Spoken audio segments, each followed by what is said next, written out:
We are three-dimensional, okay? We experience the world in 3 dimensions. And because we experience the world in 3 dimensions, it's completely impossible for us to even comprehend what experiencing and perceiving in 4 dimensions would look like.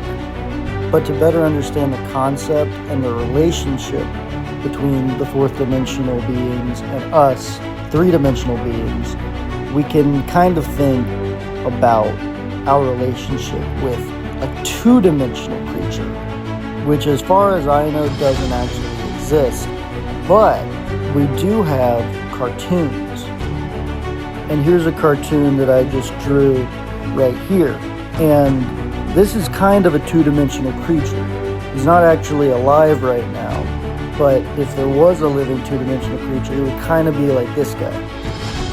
And since this guy is in 2 dimensions and I'm in 3 dimensions, he can't see me right now. It's the same way with 4th-dimensional creatures. They're in the 4th dimension. We're in the 3rd dimension. So we can't see them unless they enter into the 3rd dimension where we are. And for this guy, the 2 dimensional creature, to see me or you, the 3 dimensional creatures, we would have to enter into his 2 dimensional space. And his 2 dimensional space would be this piece of paper. So what I would have to do is take my finger and stick it through this piece of paper, which I can't actually do.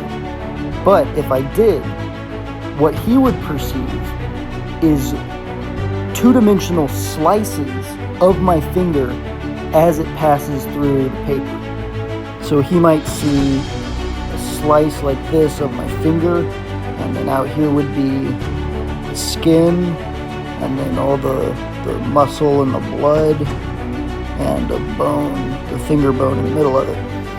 And it would be changing as it passes through, right? And that's kind of what we're seeing with the 4-dimensional creatures.